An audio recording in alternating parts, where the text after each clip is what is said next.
मिलता है उनको। राधे राधे। इसमें यही लिखा है, यमराज कहते हैं कि बहू और बेटे व्रत कर रहे हैं और उसका फल पहले से मेरे यहाँ नरक में कुछ लोग पड़े। यमराज कहता है, यमराज कहता है कि पहले से मेरे यहाँ कुछ लोग नरक में पड़े हुए थे और अचानक देखा तो भगवान नारायण वहाँ आकर के प्रकट हो गए। मैंने कहा प्रभु आप क्यों आए हैं? कहा ये जितने भी नरक में पड़े हुए हैं अब ये तुम्हारे यहाँ नहीं रहेंगे, ये सीधे मेरे बैकुंठ जाएंगे। मैंने नारायण को पूछा ऐसे कैसे हो गया? कहा धरती पर इनके बेटा और बहू ने एकादशी का व्रत करके इनको समर्पित कर दिया, इसलिए मुक्त हो गए। 11 का व्रत इनके लिए समर्पित कर दिया है, अब ये नरक के लायक नहीं रहे, अब ये है सीधे मेरे बैकुंठ जाएंगे, मेरे धाम जाएंगे। तो यहां तो सब दंड नीति ही बदल गई है। पापियों को मैं उधर दंड देता हूं, इतने में भगवान आके वहां प्रकट हो जाते, कहते हैं छोड़ो इनको। मैं बार बार कहता हूं ऐसा क्यों हो रहा है? कहा कि इनके वंशधरों ने एकादशी का व्रत धरती पर करके इनके लिए समर्पित कर दिया है, अब ये नरक में नहीं रहेंगे, अब ये मेरे धाम जाएंगे। कुमांगद राजा के राज्य में ऐसा ही हो रहा था। पहले इन लोगों ने इतने पाप किए हैं, इतने जानवर मारे, इतना कष्ट जीवों को दिया, ये मेरे यहाँ नरक में आए। लेकिन अब वहाँ धरती पर इनके जो वंशधर लोग हैं वो एकादशी का व्रत कर रहे हैं, उसकी वजह से मेरा नरक खाली हो गया।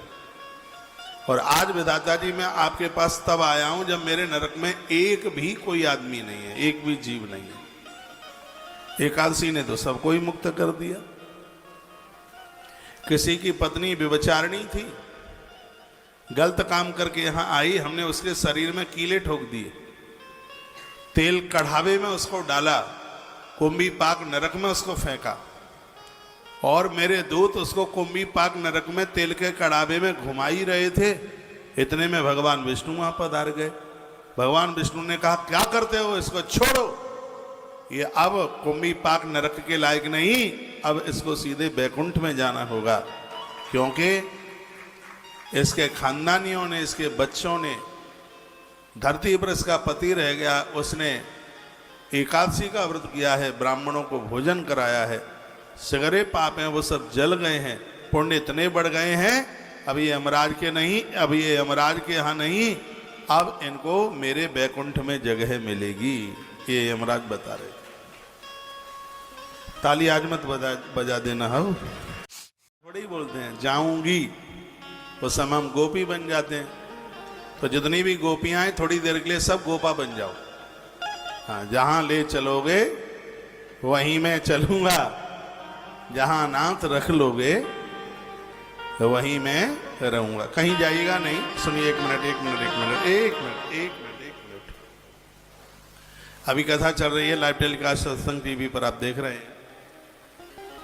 और जो लोग कल शाम को कथा नहीं सुन पाए हैं एकादशी महात्म में, 1 बजे के बाद में वो कल की कथा शुरू हो जाएगी। पहले आधा घंटे का जो खाटू श्याम चरित्र कल छूट गया है वो संस्कार टीवी पर आप सुनेंगे। कल की जो 1.5-2 घंटे की कथा हुई है और वह 1 बजे से या 1:15 बजे से, जितना बजे से, तो कल शाम की कथा बड़ी अद्भुत हुई थी एकादशी महात्म में। तो 4 बजे तक सत्संग टीवी पर है प्रसारण और 4 बजे से लेकर 7 बजे तक संस्कार टीवी पर है। तो संस्कार टीवी पर आज की कथा बड़ी अद्भुत है। उससे पहले जैसे आप 4 बजे सत्संग टीवी पर कार्यक्रम पूरा होता है तो देर न लगाएं, तत्काल सत्संग टीवी पर पहुंच करके कथा पूरी सुन लें। कल खाटू बाबा का, खाटू श्याम जी का चरित्र थोड़ा अधूरा रह गया था आधे घंटे का, उसको संस्कार टीवी पर और सत्संग टीवी पर दोनों पर आप उसे सुन लीजिएगा। कल की कथा भी बड़ी अद्भुत हुई है, उसे सुन लें। और एक छोटी सी सूचना ये है, आज द्वादशी है और मैं हर बार ये कहता हूँ, जिस प्रकार से 11 के दिन पेठे की, खाने की और खिलाने की बड़ी महिमा है, ये फल और मिठाई दोनों में आता है। आगरा के व्यापारी तो बड़े खुश होते होंगे, उनका पेठा ज़्यादा बिकने लगा है, बोलते हैं मुझे, लोगों की समझ में आ गया। शिव महापुराण में 12 दानों में पेठे को लिया गया। मैं हर एकादशी को थोड़ा सा पेठा खाता हूँ और यहाँ बंटता तो, वितरित तो बहुत होता ही है। उसी प्रकार से द्वादशी के दिन बहुत बड़ी महिमाएं, जितने भी पुण्य हैं वो सब चावल में वास करते। चावल का एक नाम है अक्षत। द्वादशी के दिन यह चावल लोगों के मुंह में पड़ेंगे, उनका पुण्य अक्षय हो जाएगा, खानदान अक्षय हो जाएगा। हर द्वादशी के दिन हम एक 10 सेर 10 किलो चावल आप सब भक्तों से ले लेते हैं। 500 रुपये का सहयोग उसका होता है। लोग करते हैं सहयोग, तो ये भंडारा चकाचक चलता रहता है। आप यहाँ कई बार आए हैं, आज भी आए हैं, पूर्व में भी आए हैं। तुलसीवन आश्रम में भोजन प्रसाद चलता ही रहता है। कभी किसी को ये नहीं पूछा जाता कि आप कहाँ से आए। अभी मैं उधर गौशाला में था तो किसी ने मुझे पूछा कि महाराज जी ये नाश्ता है कि भोजन है। मैंने कहा नाश्ता ही है, भोजन तो 1 बजे होगा। कहा ये नाश्ता है, मटर पनीर है इसमें, और इसमें गोभी की सब्जी है, जलेबी है, उसमें दही है, बूरा है, 2 तरह की पूड़ियाँ हैं। मैंने कहा ये सब गौ माता की कृपा है, कौन किसको क्या खिला सकता है। इसको आप गौ माता का प्रसाद समझ करके ही इसको आप स्वीकार करो। गौ माता सिद्ध होकर के बैठी है यहाँ, आशीर्वाद देके जाइए कि भंडारे ऐसे ही चलते रहे। बैसाख मास की आज की सेवा में छत्रदान है, छाता, बढ़िया वाला छाता है। और दादाजी आप कहाँ चल पड़े हैं? गेट में। कहाँ जा रहे हैं आप? हाँ, कहाँ जा रहे हैं? हाँ? अच्छा, ठीक है। प्रसाद लेके चले जाते भोजन, ठीक है। आज छाते का दान है। जिन्होंने 6000 रुपया जमा किए हैं उनको अलग से करने की जरूरत है नहीं। जो रोज की रोज एक दिन का करते हैं तो उनके लिए आज 300 रुपये की सेवा है। जो भी आश्रम के नंबर है, अकाउंट आपके पास है, उसमें आप देख लीजिए। प्रमुख रूप से आज अक्षत दान जो हर द्वादशी को होता है, इस सेवा के साथ आप जरूर जुड़िएगा।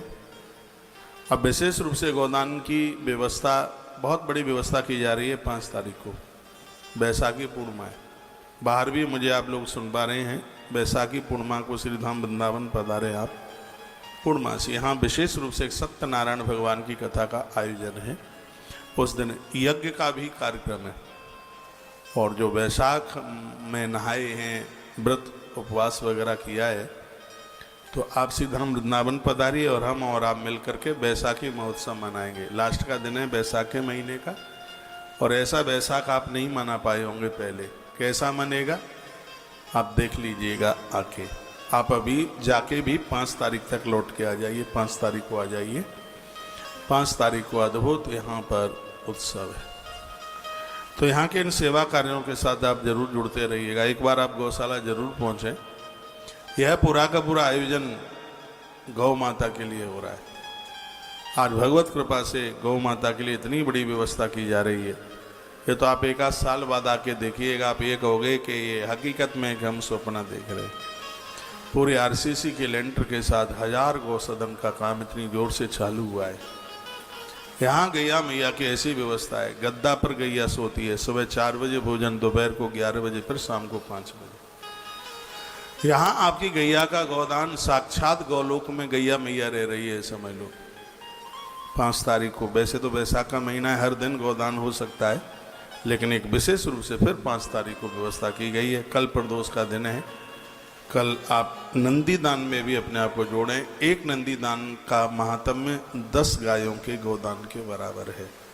ये बात मैंने पूर्व में भी आपको बोली है। आपको टाइम हो, एक ही परिसर में आपको 5000 ब्राह्मण संतों का दर्शन होगा। जैसे यहाँ 1 बजे आरती हो, मैं भी सीधे गौशाला की तरफ जाऊंगा और आप भी उधर पधारिए। एक बार देखिए तो सही कि एकादशी का उद्यापन कैसे होता है।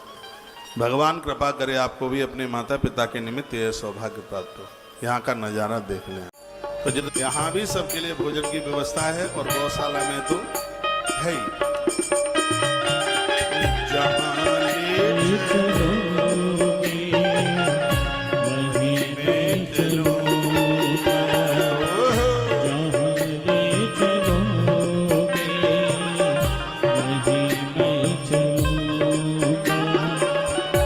जहाँ रात रख लोगे, जहाँ रात रख लोगे, वहीं मैं रहूँगा। जहाँ ले चलोगे, वहीं मैं चलूँगा।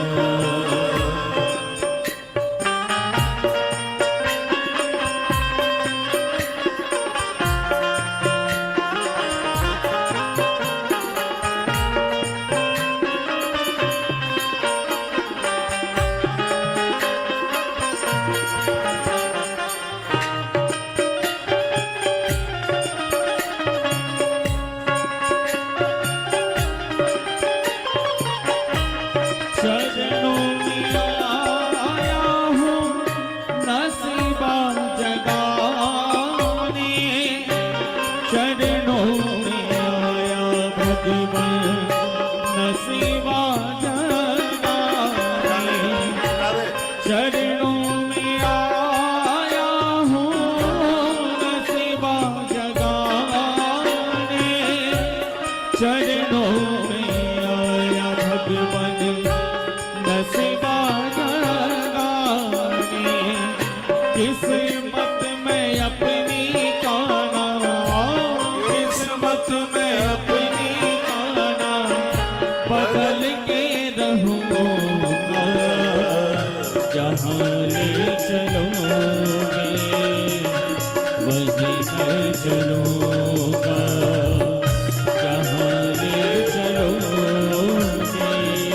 वहीं मैं चलूँगा।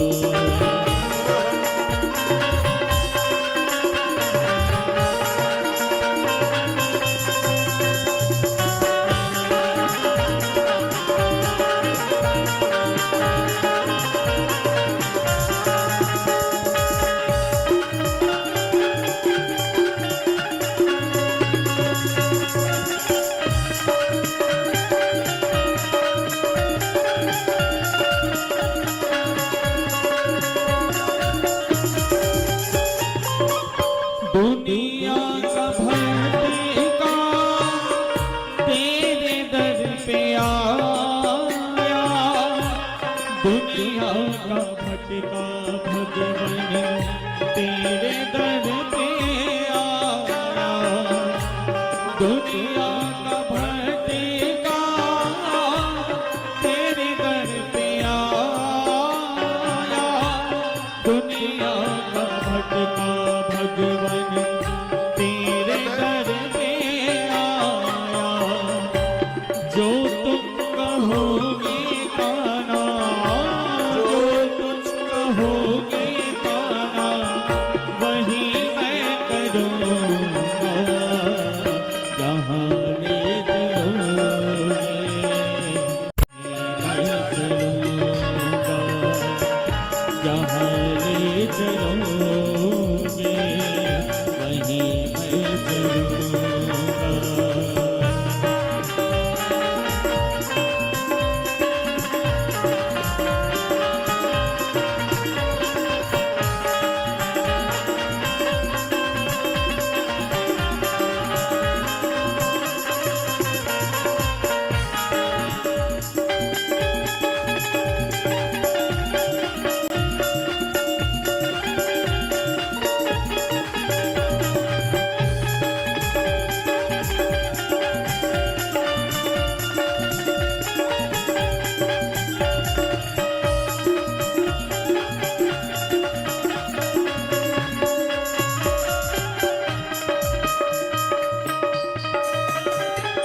बोलिए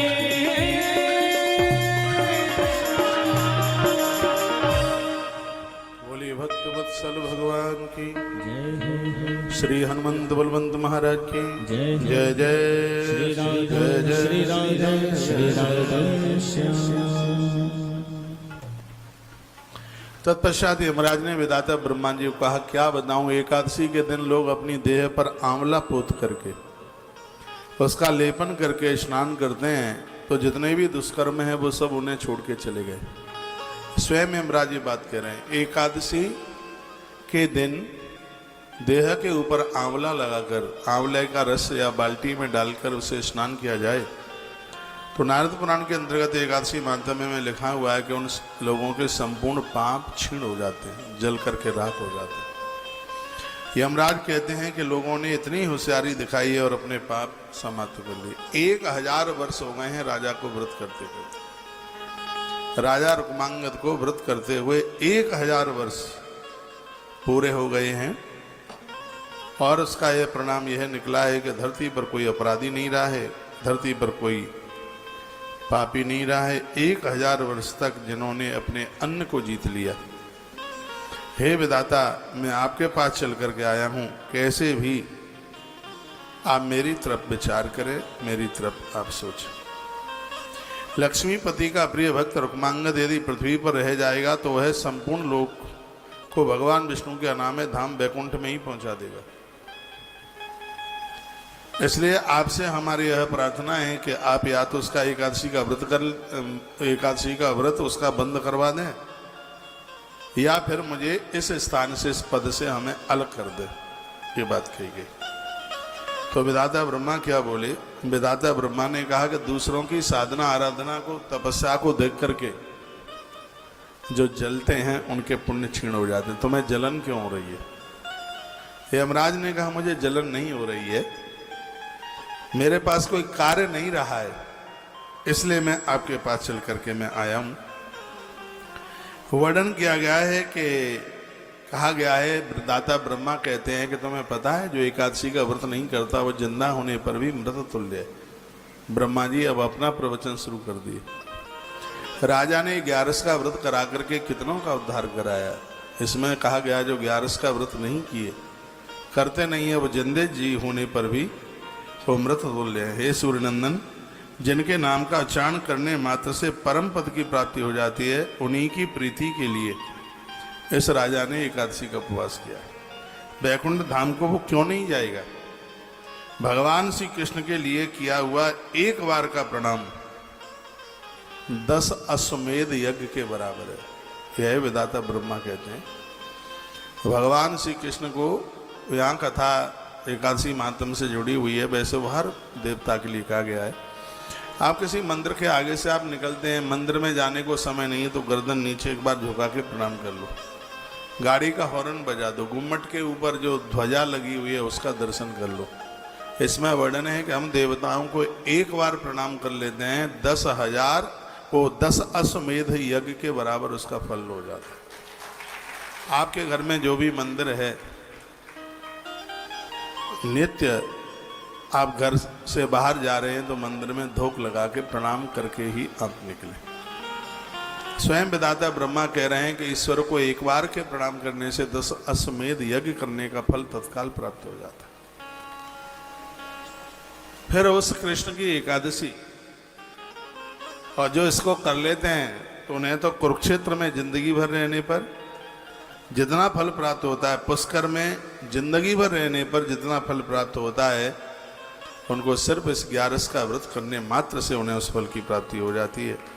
यह विधाता ब्रह्मा कहने लगे त्रिभुवननाथ पुरुषोत्तम ने धरती पर जिनको जन्म दिया है उनके लिए एकादशी का सेवन, जो लोग स्वस्थ हैं वो तो यह व्रत कर ही सकते हैं। विधाता ब्रह्मा कहते हैं, आप यदि अस्वस्थ भी हैं और आप अन्न नहीं छोड़ सकते हैं, व्रत नहीं कर सकते हैं, तो आप 26 नाम एकादशी के उच्चारण कर लें, उससे भी आपको 11 करने का ही फल प्राप्त होता है। ये बात तो मैंने पहले भी बोली है। तुलसी की माला लें, एक एकादशी को आप 108 बार जपें, फिर जब वो पूरी हो जावे एकादशी टोटली 26 है, तो इसमें आपको 26 माला करनी होगी, हर एकादशी की एक माला।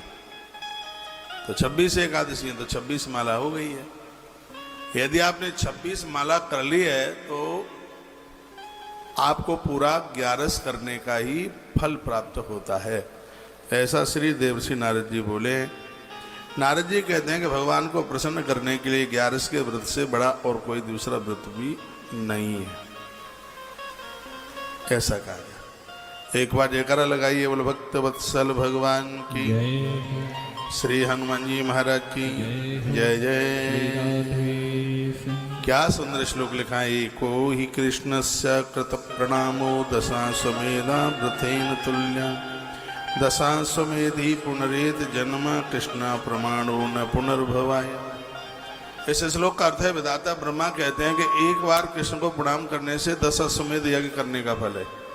तो वो कहते हैं कि किसी ने 10 बार अश्वमेध यज्ञ कर लिया, उसका तो धरती पर जन्म भी होता है, जन्म हो सकता है, लेकिन जिसने कृष्ण को प्रणाम किया है उसका धरती पर जन्म नहीं, वो भगवान का पार्षद बन के ही रहता है ऊपर।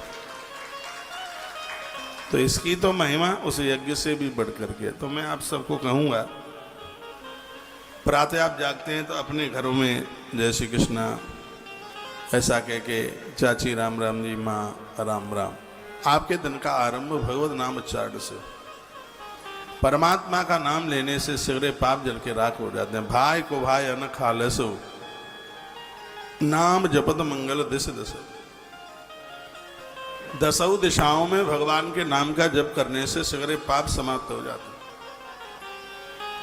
आप जीवन में जितनी भी आराधना पूजा पाठ जो भी कुछ करते हैं करते रहिए, लेकिन भगवान के नाम महात्म्य से जरूर जुड़िए। भगवान के नाम का उच्चारण रोज करें। तुलसी रुद्राक्ष की माला लीजिए, सुबह भोर में जल्दी अमृत काल में बैठिए, पूर्व दिशा की तरफ मुंह कीजिए, आसन लगा करके बैठिए और भगवान का नाम लेना शुरू करना है। सामने पंचपात्र जरूर रखना, आचमन करना, माला के सुमेरु के ऊपर जल लगाना, आपको नींद नहीं आएगी जब करते करते।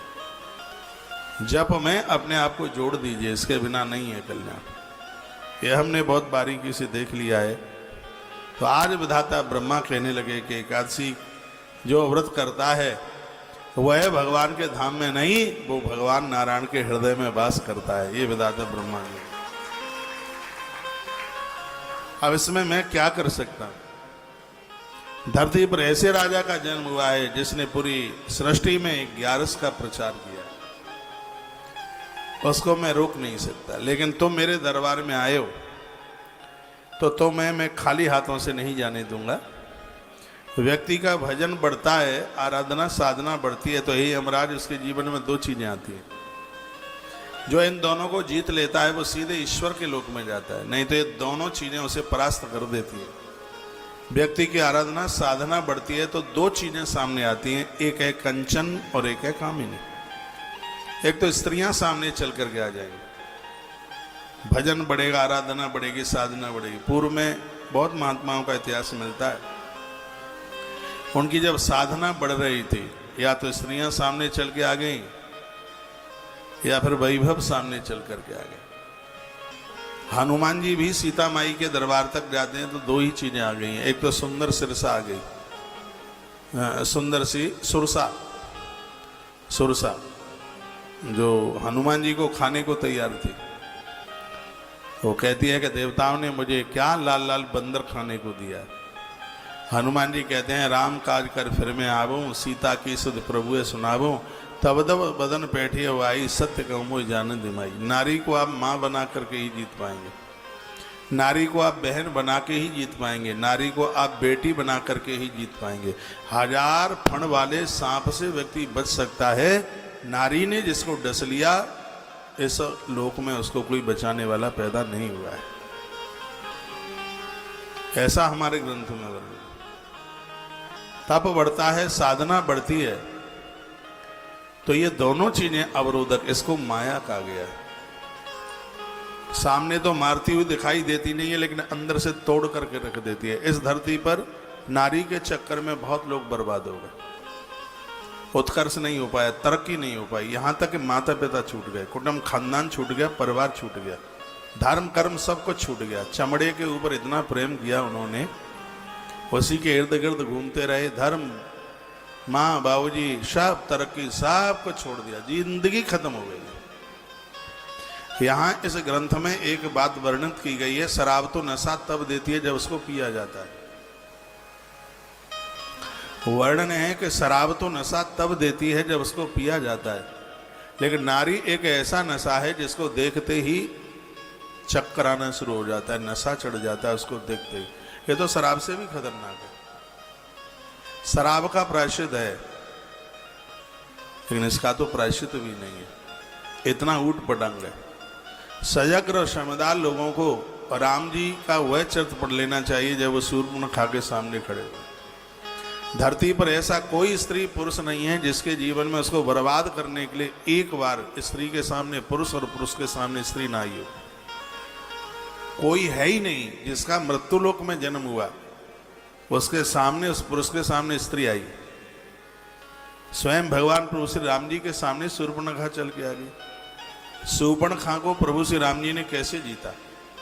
भगवान राम कहते हैं, हे देवी, हमारी माँ ने हमें जो सिखाया है वो हमें आज भी याद है। जो हमसे बड़ी है वो हमारी माँ है, हमारे जो बराबर की है वो हमारी बहन है, और हमसे जो छोटी है वो हमारी बेटी है। प्रभु राम जी ने ये बात कही थी। नारी को हम माँ बना करके, बेटी बना करके, या उसको भगनी बना करके ही आप जीत सकते हैं। जो नारी के चक्कर में पड़ गया तो समझ लो कि उसका उत्थान, उसकी तरक्की, उसके किए गए कार्य, उसका वो दिव्य चिंतन सब मटिया मैल हो गया, खत्म हो गया, कुछ बचा ही नहीं। लाइफ का अंत।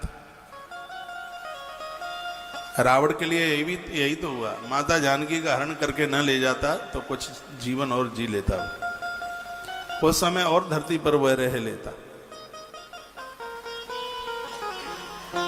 यह एक ऐसा नशा है कि जिसको बिना पिए नशा चढ़ता है। क्या सुंदर बात कही है। विधाता ब्रह्मा कहते हैं यमराज को, कहते हैं मदरा पीने से नशा आता है, स्त्री को देखने से नशा आ जाता है। यह तो बहुत खतरनाक है। साधक को तो हमारे ग्रंथों में लिखा है, हाड़ मास की स्त्री तो बहुत ज्यादा हो गई है, उसको तो काष्ठ की स्त्री से भी अलग रहना चाहिए, यदि साधना के लिए तो निकला है। तो इस माया की मार से बचना बड़ा मुश्किल है। नारद जी की वो कथा पढ़ी होगी आपने, विश्व मोहिनी वाला चरित्र है। इतने बड़े तपस्वी, हरिशन मांग हूं सुंदरताई, बोलते हैं कि प्रभु का इतना भजन किया, आज तक उनसे कभी कुछ मांगा नहीं है। कोई हम नौकर लगते हैं, उनका इतना भजन किया, आज मांगेंगे। और जाकर के वो नारी तो देख ली थी विश्व मोहिनी ताश मारी, उसको देख लिया था। अब तो वही दिख रही थी कैसे भी दुल्हा बने और उसकी माला हमारे गले में आ जाए। उसी के चक्कर में बंदरा बनना पड़ा। बंदर का मुंह दिया नारद जी को, खूब नाचते रहे, यहां तक इतना क्रोध किया भगवान को भी श्राप देने के लिए उतारू हो गए। गीता कहती है कि इच्छाएं पूरी हो जाती हैं तो लोभ बढ़ता है, और इच्छाएं अधूरी रह जाती हैं तो क्रोध बढ़ता है। और ये काम, क्रोध, लोभ, ये तीनों ही मारने वाले ही हैं। इच्छा पूरी हो जाए तो लोभ, इससे पूर्ति नहीं हो रही, इतना और मिल जाए नहीं है। लेकिन ऐसा बताते हैं, कहते हैं कि जो पुरुष या जो स्त्री जिनको मिल जाए कुछ दिनों तक वो संतुष्ट रहते हैं, फिर उनके अंदर से यही आवाज आती है, अरे यार छोड़िए, कहाँ चक्कर में पड़ गए, ऐसी सुंदर सुंदर स्त्रियां थी, ये थे तो कहाँ से आ गई मेरे जीवन में, ऐसे बोल देता है। और मैं तो अपनी बहनों को कहता हूं कि सावधान रहिए आज के जमाने में। जो अपने माता पिता को छोड़ छाड़ कर आ गया है तुम्हारे पास, कभी तुम्हें भी छोड़ के आगे बढ़ पड़ेगा। ये दुनियादारी ऐसा ही है, सावधान, बहुत सजग रहने की जरूरत है। लोग बाहर से तो कुछ अलग से लग रहे हैं, लेकिन वो अंदर से बहुत बदले हैं, अंदर से कुछ अलग। और आज प्राय ऐसा ही हो रहा है, लड़के भी बर्बाद हो रहे हैं, ऐसी बात नहीं है।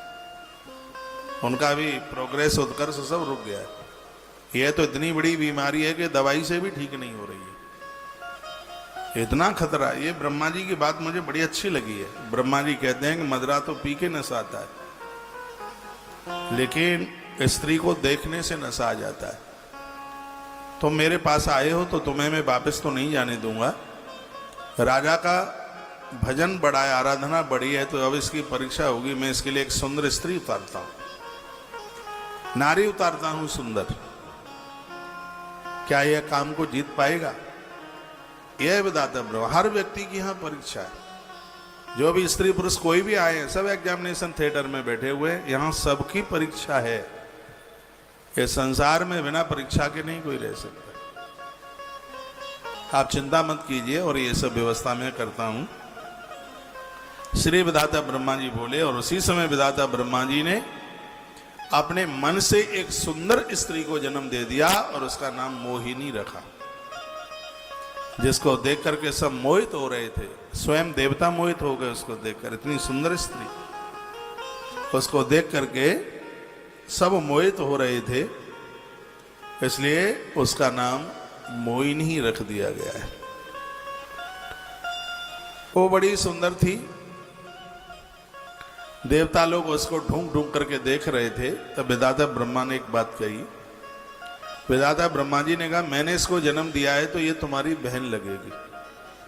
विधाता ब्रह्मा जी कहते हैं कि जो माता को, पुत्री को, मौसी को, बुआ को, पुत्र वधू को, और भौजाई को, और गुरु पत्नी को, और राजा की रानी को, इनके साथ गलत संबंध बनाते हैं, कुकर्म करते हैं, दुराचार करते हैं, ऐसे लोग घोर नरक में पड़ते हैं। इसमें लिखा है कि रिश्ते में जो भगनी है, अपनी बहन है, मौसी की बेटी है, बुआ की बेटी है, ये सब लिखा है इसमें। विधाता ब्रह्मा बोले, माता है, चाची है, ताई है, बुआ है, मासी है, पुत्र वधू है, पुत्री है, भौजाई है, गुरु पत्नी और राजा की रानी, इनके साथ यदि गलत हो गया है तो वो व्यक्ति क्षमा करने के योग्य ही नहीं है। ऐसा वर्णन है। कहा, तुम्हें ये पता नहीं है कि तुम्हारी बहन लगती है, भगनी लगती है।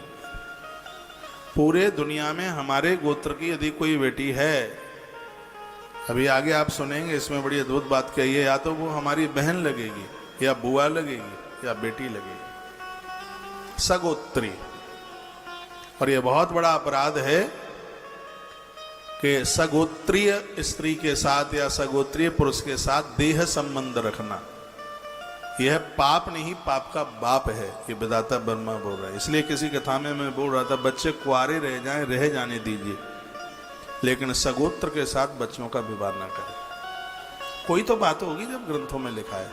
ये बिना शोध किए नहीं लिख दिए गए ये ग्रंथ, इनके ऊपर शोध किया गया है। महापुरुषों की, महात्माओं की मीटिंग हुई है। देखो इसमें लिखा है, वर्णन किया गया है, माता, मौसी, बुआ, पुत्री, बहन, पुत्र वधू, भौजाई, गुरुपत्नी, बुआ की बेटी, मौसी की बेटी, मामा की बेटी, और अपनी बेटी, और राजा की रानी, और हमारे गोत्र की स्त्री,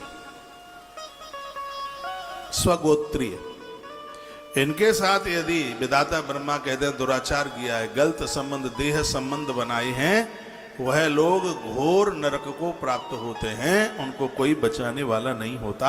ऐसा विधाता ब्रह्मा बोले। ये बातें सुनकर के रोम रोम कांपता है। इसलिए व्यक्ति को बड़ा सतर्क रहना चाहिए, उसे सावधान रहना चाहिए, उसे गलतियां ना हो जाए। बात समझ में आ रही है? गर्दन हिलाओ, आ रही हो तो, ना आ रही हो तो ऐसे करो। बोले बांके बिहारी लाल जय हो, कृष्ण कन्हैया लाल की जय हो। जो मनुष्य इन प्रमादाओं को देखकर क्षोभ को प्राप्त हो। Welcome back to my channel. हर हर महादेव, जय माता दी। कैसे हैं आप लोग? आशा करती हूँ कि आप सभी सही होंगे।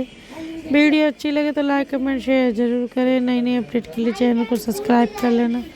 हर हर महादेव, घर घर महादेव।